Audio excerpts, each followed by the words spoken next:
सुकून की रूह रूही के जिस्म पर काबिज हो जाती है। ऐसे में रूही की अपनी रूह अपने जिस्म में वापस नहीं जा पाती और बाहर ही भटकती रह जाती है। जब रूही घर आती है तो उसे लगता है जैसे वो जिंदा है, लेकिन जब वो नहार के पास जाती है तो नहार ना उसे देख पाता है और ना ही उसकी आवाज सुन पाता है। जब रूही नहार के जिस्म के आर पार गुजर जाती है तो उसे एहसास होता है कि वो खुद एक रूह बन चुकी है और उसके जिस्म पर सुकून ने कब्जा कर लिया है।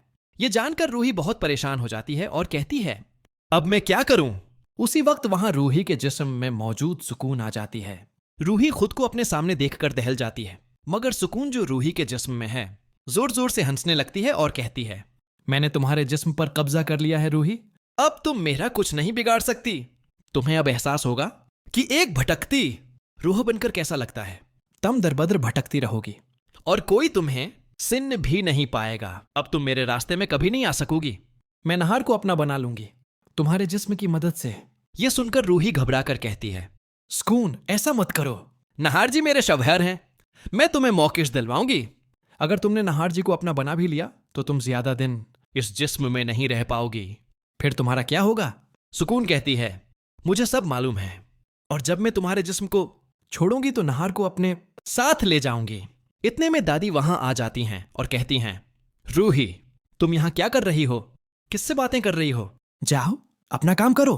दादी को लगता है कि ये रूही है, मगर दरअसल रूही के जिस्म में सुकून की रूह होती है।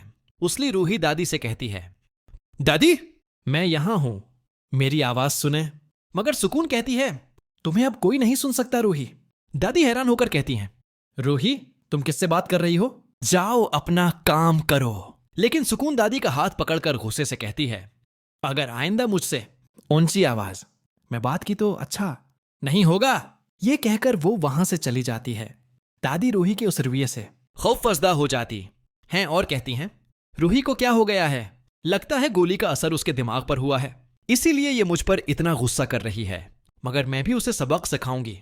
जब रूही नहार के कमरे में जाती है तो वहां सुकून रूही के जिस्म में नहार के साथ बैठी होती है और कहती है, नहार जी अब आपकी रूही हमेशा आपके पास रहेगी, आप मुझे कभी छोड़कर मत जाना।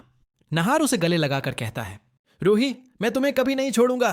यह मंजर देखकर असली रूही रोने लगती है और कहती है, चाहे कुछ भी हो जाए मुझे अपने जिस्म में वापस जाना होगा और सुकून को मौकिश दिलवाना होगा। तभी रूही को वही बाबा याद आते हैं जो पहले उससे मिले थे। वो कहती है, मुझे बाबा को तलाश करना होगा। सुकून पेंटिंग को बचाने के लिए दौड़ती है, मगर रूही वो मंत्र पढ़ने लगती है जो बाबा ने सिखाया था। अचानक आग खुद ब खुद भड़क उठती है। सुकून चीखने लगती है, रूही तुम ये क्या कर रही हो? मैं तुम्हें नहीं छोड़ूंगी।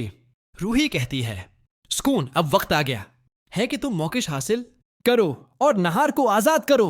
जैसे जैसे पेंटिंग जलती है सुकून की रूह कमजोर पड़ती जाती है। वो रोते हुए कहती है, नहार मैं तुमसे बहुत मोहब्बत करती हूं, लेकिन अब मुझे जाना होगा।